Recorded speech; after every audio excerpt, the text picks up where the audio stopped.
जोहार दोस्तों, स्वागत है आपका झारखंड न्यूज नेटवर्क में। आइए देखते हैं आज की तमाम बड़ी खबरों को।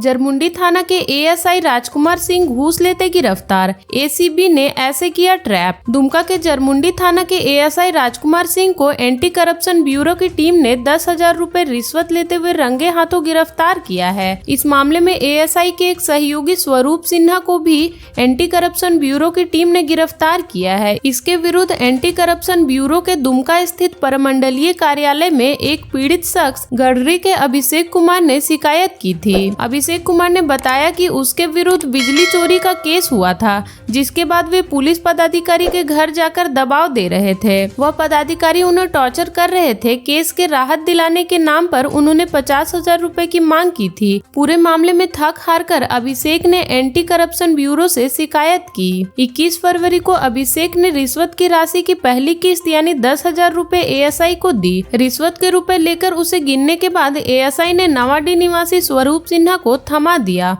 उसके बाद एसीबी ने उन्हें ट्रैप कर लिया। एसीबी के एसपी कैलाश करमाली ने ट्रैपिंग की पुष्टि की। स्वरूप सिन्हा भाजपा के कार्यकर्ता बताए जा रहे हैं।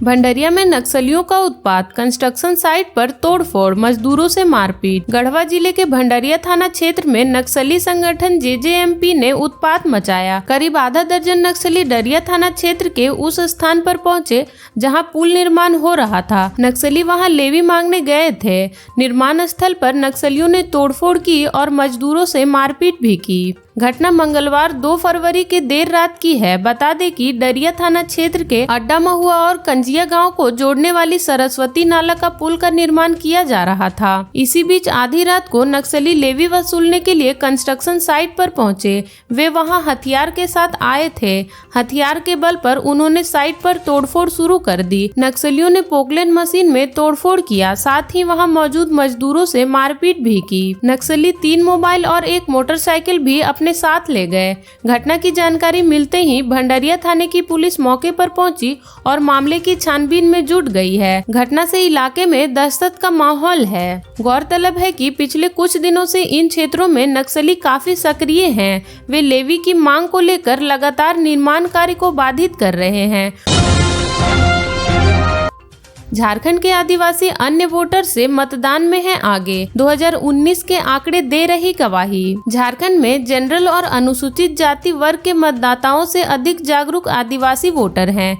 वर्ष 2019 के लोकसभा चुनाव के आंकड़ों पर गौर करेंगे तो पाएंगे कि जनजातीय बहुल सीटों पर सबसे अधिक मतदान हुआ था। झारखंड में कुल 14 लोकसभा सीट है, जिसमें से 8 सामान्य सीटें हैं। 1 सीट अनुसूचित जाति के लिए आरक्षित है, जबकि 5 सीटें अनुसूचित जनजाति के लिए रिजर्व हैं। वर्ष 2019 के लोकसभा चुनाव में कुल 2,24,04,856 मतदान थे, जिसमें से 1,17,37,557 पुरुष, 1,06,67,069 महिला और 230 थर्ड जेंडर वोटर थे। एनआरआई वोटर्स की संख्या 41 थी, जिनमें 33 पुरुष और 8 महिलाएं थी। एनआरआई वोटर समेत सामान्य वर्ग में कुल 2,23,64,480 मतदाताओं में 1,16,98,655 पुरुष, 1,06,65,595 महिलाएं थी। 40,376 सर्विस वोटर थे, जिसमें 38,902 पुरुष और 1,474 महिलाएं थी। सीएम के कार्यक्रम में जा रही महिला की सड़क हादसे में मौत, 100 के साथ रोड जाम। डुमरी मुख्य मार्ग के कटरावा बराकर के बीच चेकनाका के समीप बीती रात हुई एक सड़क दुर्घटना में घायल महिला की इलाज के दौरान मौत हो गई। मृतक महिला की पहचान पाड़ेडी निवासी कुमारी देवी के रूप में की गई है। घटना के बाद आक्रोशित लोग शव के साथ पीरटाड़ प्रखंड कार्यालय के समीप पहुंचे और गिरिडीह रांची मुख्य मार्ग को जाम कर दिया है। लोग सड़क के दोनों ओर बांस का बैरियर लगाकर नारेबाजी कर रहे हैं। इधर सड़क जाम की सूचना मिलने के बाद पीरटाड़ बीडीओ और थाना प्रभारी मौके पर पहुंचे। वे आक्रोशित लोगों को समझाने का प्रयास कर रहे हैं। बता दें कि मंगलवार को सीएम चंपई सोरेन गिरिडीह पहुंचे थे। सीएम के कार्यक्रम में शामिल होने के लिए महिलाएं ऑटो में सवार होकर गिरिडीह जा रही थी। इस दौरान चेकनाका के समीप ऑटो दुर्घटनाग्रस्त हो गई, जिससे आधा दर्जन से अधिक महिलाएं घायल हो गई थी। इसमें एक महिला की इलाज के दौरान मौत हो गई। घटना से इलाके के लोग काफी आक्रोशित हैं। उन्होंने मुआवजे की मांग को लेकर सड़क जाम कर दिया है।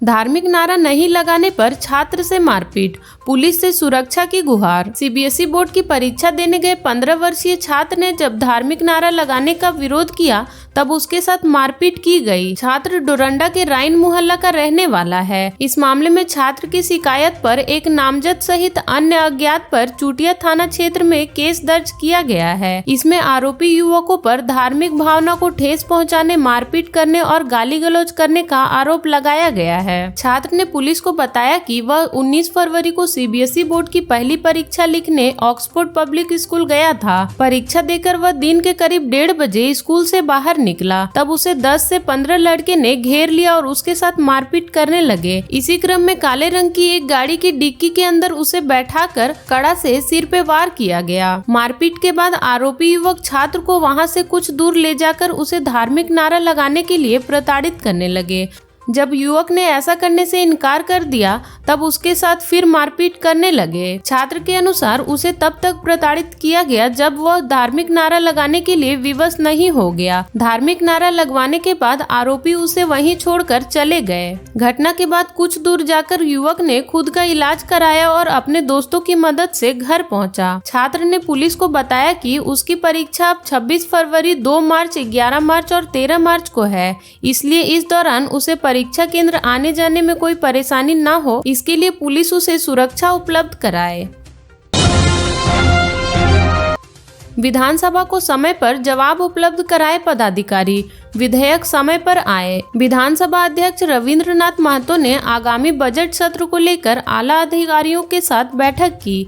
स्पीकर ने अधिकारियों को बजट सत्र को लेकर आवश्यक निर्देश दिए हैं। स्पीकर ने अधिकारियों से कहा कि सदन की कार्रवाई का सदुपयोग होना चाहिए। विधायकों द्वारा जनहित के सवाल पूछे जाते हैं, विभागों से सवालों का जवाब समय पर मिले। स्पीकर ने लंबित प्रश्न, ध्यान आकर्षण, निवेदन, शून्यकाल, सरकारी आश्वासन और अनागत प्रश्नों का सवाल उपलब्ध कराने के संबंध में अधिकारियों को निर्देश दिए। स्पीकर ने कहा कि शून्यकाल के कुल 1935 में से 1255 उत्तर अप्राप्त हैं। विधेयक विशेष परिस्थिति में शून्यकाल के प्रश्न डालते हैं। कार्य दिवस में 25 शून्यकाल के प्रश्न स्वीकृत होते हैं। स्पीकर ने कहा कि प्रश्नों का उत्तर नहीं मिलने से एटीआर में इसका उल्लेख नहीं हो पाता है। उन्होंने कहा कि विधानसभा इसलिए आहूत होती है कि लोगों को समस्या का निवारण हो सके। स्पीकर ने कहा कि इस बजट सत्र में विधेयक के लिए 2 मार्च का कार्य दिवस निर्धारित है। निर्धारित समय से 3 दिन पूर्व जिन विधेयकों को सभा पटल पर रखा जाना है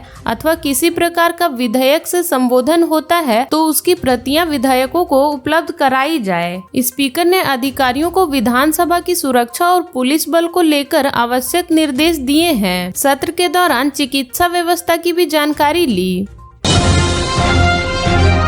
झारखंड में जल्द 30 लाख उपभोक्ताओं को मिलेगी मुफ्त बिजली, चंपई सरकार देने वाली है बड़ी खुशखबरी। राज्य के उपभोक्ताओं को जल्द ही 125 यूनिट बिजली मुफ्त दी जाएगी। अभी 100 यूनिट बिजली मुफ्त मिलती है। मुख्यमंत्री चंपई सोरेन ने पिछले दिनों अधिकारियों के साथ हुई समीक्षा बैठक में 125 यूनिट बिजली मुफ्त देने की घोषणा की थी और ऊर्जा विभाग को इससे संबंधित प्रस्ताव बनाने का निर्देश दिया था। ऊर्जा विभाग द्वारा प्रस्ताव तैयार कर लिया गया है, जिसे कैबिनेट की अगली बैठक में लाया जाएगा। वित्त विभाग की भी मंजूरी मिल गई है। राज्य सरकार इस योजना पर करीब 2500 से 3000 करोड़ रुपए तक की सब्सिडी ऊर्जा विभाग को उपलब्ध कराएगी। बताया गया है कि यह लाभ उन्हीं उपभोक्ताओं को मिलेगा जो 125 यूनिट तक ही बिजली खपत करते हैं। इससे अधिक होने पर उन्हें 6.25 रुपए प्रति यूनिट की दर से भुगतान करना होगा। बताया गया कि पूर्व में दी जा रही 100 यूनिट मुफ्त बिजली का लाभ राज्य के करीब 18 लाख उपभोक्ताओं को मिल रहा है। उनसे किसी प्रकार का बिल नहीं लिया जा रहा था। अब जबकि 125 यूनिट की जा रही है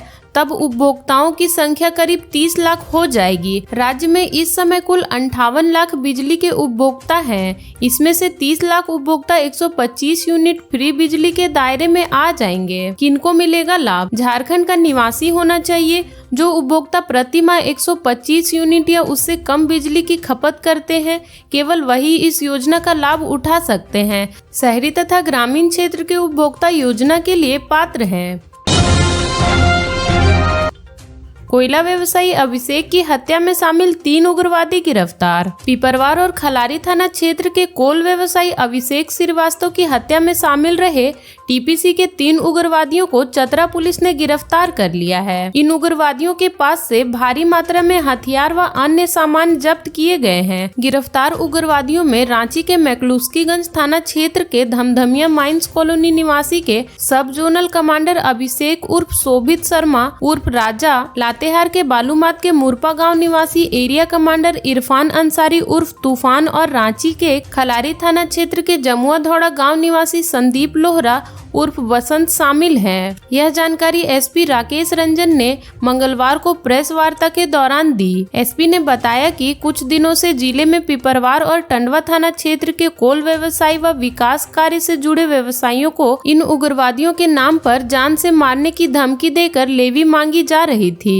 इससे व्यवसायियों में दहशत का माहौल था। इन उग्रवादियों के गिरफ्तार करने को लेकर टंडवा डीएसपीओ के नेतृत्व में विशेष छापेमारी टीम बनाई गई थी। टीम ने त्वरित अनुसंधान व तकनीकी सहयोग से लगातार छापेमारी की और तीनों को अलग अलग जगहों से गिरफ्तार कर लिया। एसपी ने बताया कि गिरफ्तार इरफान के खिलाफ विभिन्न थानों में 17 मामले दर्ज हैं। वहीं अभिषेक पर विभिन्न थानों में 6 मामले दर्ज हैं। विशेष छापेमारी टीम में टंडवा डीएसपीओ प्रभात रंजन बरवार, पिपरवार थाना प्रभारी गोविंद, एसआई रुपेश महतो, दिलीप बास्की, रंजनी, एएसआई शोभनाथ यादव व कई जिला बल के जवान शामिल थे। चौथे दिन कांग्रेस विधायकों की केसी वेणुगोपाल से हुई मुलाकात, दी ये नसीहत। कांग्रेस के नाराज 8 विधायक पिछले 4 दिनों से दिल्ली में डेरा जमाए हुए हैं।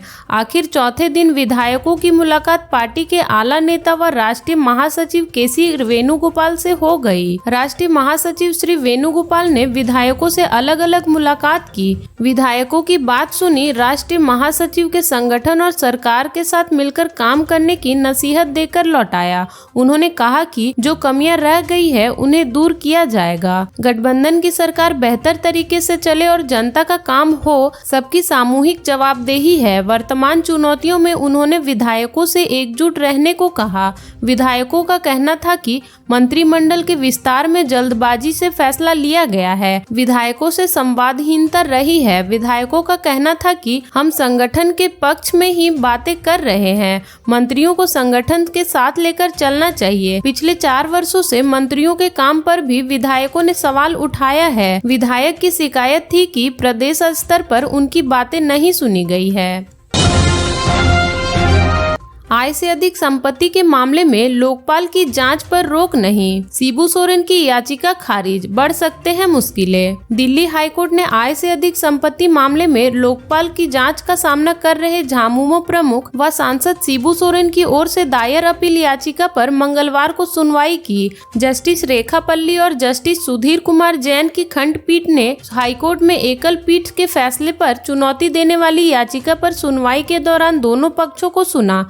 मामले में सुनवाई की पूरी होने के बाद खंडपीठ में प्रार्थी शिबू सोरेन को राहत देने का इनकार कर दिया, साथ ही याचिका को खारिज कर दिया। खंडपीठ ने यह निष्कर्ष निकाला कि लोकपाल ने अब तक यह निर्णय नहीं लिया है कि सोरेन के खिलाफ सीबीआई सहित किसी भी एजेंसी द्वारा जांच का निर्देश देने के लिए प्रथम दृष्टया मामला मौजूद है या नहीं। इसलिए लोकपाल द्वारा अपनाए गए दृष्टिकोण में कोई खराबी नहीं है। झारखंड के ऐसे ही छोटी बड़ी खबरों से जुड़े रहने के लिए चैनल को सब्सक्राइब कर लें और बेल आइकन प्रेस कर लें ताकि हर वीडियो का नोटिफिकेशन आपके फोन पे चला जाए।